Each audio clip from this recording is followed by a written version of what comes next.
Bonjour et bienvenue dans mon coin hockey. Aujourd'hui, on va parler de la grosse transaction qui a impliqué les Coyotes, les Canadiens et les Predators. Euh, Trois transactions, mais on pourrait se limiter à deux transactions et j'aimerais me concentrer sur la situation des Canadiens de Montréal.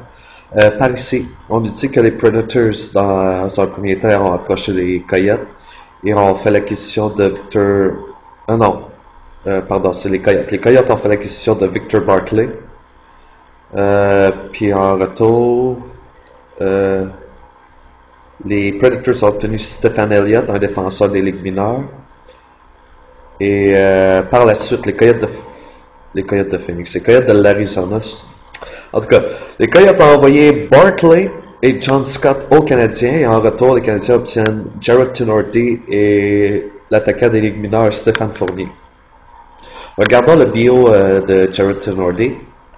Parce que lui, c'est la clé de la transaction pour les Coyotes. Un ancien choix de première ronde du Canadien de Montréal, un défenseur qui a un gros gabarit, on peut le voir ici, 6 pieds 6, 230 livres. À 230 livres, il est pas vraiment gros, mais il est grand, il prend de la place. On sait que il est pas aussi mobile, par exemple, que Nathan Beaulieu. Il n'a pas un aussi bon coup de patin, il n'a pas d'aussi bonne main.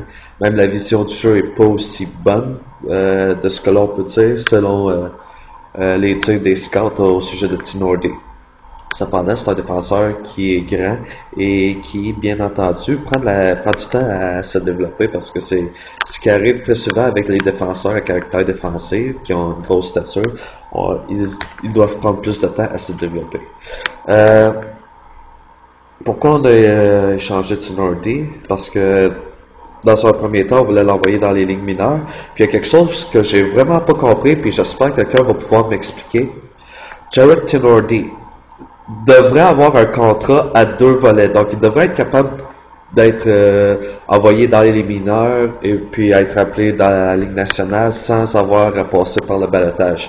Je comprends pas pourquoi il a dû passer par le ballottage cette saison parce qu'il devrait y avoir un contrat à deux volets. S'il y a quelqu'un qui peut me l'expliquer la situation en détail, s'il vous plaît, laissez-moi des commentaires que je puisse apprendre.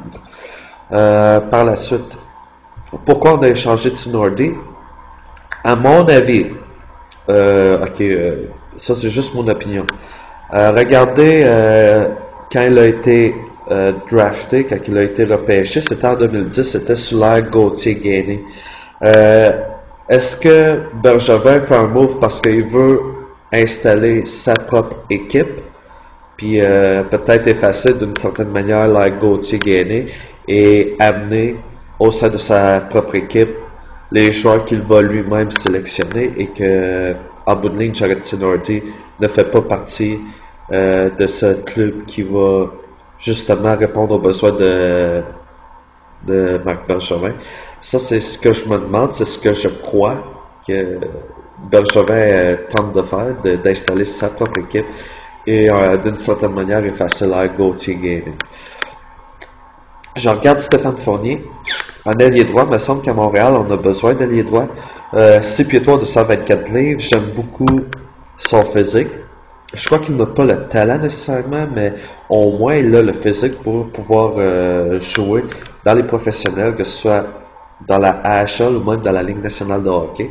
J'aurais aimé le voir performer à Montréal. J'aurais aimé qu'on lui donne une chance justement pour voir ce qu'il est capable de faire. Malheureusement, il n'a pas fait ses preuves, puis c'est quand même dommage. Mais Fournier devrait pouvoir répondre à certains besoins, surtout pour l'association de l'Ouest. On sait que c'est une association qui est très compétitive et très robuste. Donc, on va voir comment est-ce que Fournier va se débrouiller dans l'Ouest. Finalement, pour les Canadiens, on sait qu'ils ont eu Barclay, mais... Ah, pardon. Ah oui, Barclay a été avec les Predators, je m'excuse pour ça. Mais les Canadiens ont obtenu John Scott. Il me semble qu'ils avaient obtenu un autre joueur. John Scott, Elliott, Fournier, Barclay. Ouais, c'est bizarre, parce que Barclay, c'est un... Ok, fait que les Canadiens obtiennent John Scott. Ça, c'est ce que j'apprends. John Scott, là, je comprends vraiment pas pourquoi on obtient juste John Scott. Premièrement, un allié gauche de 6 pieds 8, 260 livres. Ok, j'aime beaucoup son gabarit. J'aime beaucoup sa présence physique. Mais John Scott, c'est un bagarreur. On évolue dans une année où les batailles se font de plus en plus rares. Il y a de moins en moins de joueurs qui remplissent ce rôle d'intimidateur. On veut des joueurs qui peuvent jouer au hockey. Ce gars-là, c'est un vétéran de 33 ans. Puis qu'est-ce qu'il fait de bon? Il a joué 11 matchs cette année. Une passe, un point, un différentiel de 0, 25 minutes de pénalité, 6 tirs au filet. C'est tout ce qu'il a accompli. Et de ce que je sais, il va être en uniforme avec les Ice Caps et non pas avec les Canadiens. Donc, pourquoi est-ce qu'on a été chercher John Scott? Je sais pas pourquoi. Je sais pas pourquoi.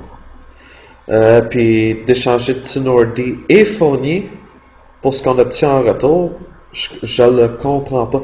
Peut-être que Bergevin veut signer un joueur dans le marché des agents libres. Peut-être que les Canadiens se préparent pour une autre transaction qui va être plus grosse. Mais à ce moment-ci, c'est difficile pour moi de comprendre la nature de la transaction. Parce qu'il n'y a aucune raison pour que les Canadiens aillent chercher John Scott. Peut-être que si ce serait un power forward dans le genre de... C'est quoi son nom? Stéphane Fournier. Ce serait un joueur comme Stéphane Fournier, avec un gros gabarit qu'on pourrait utiliser, là je comprendrais.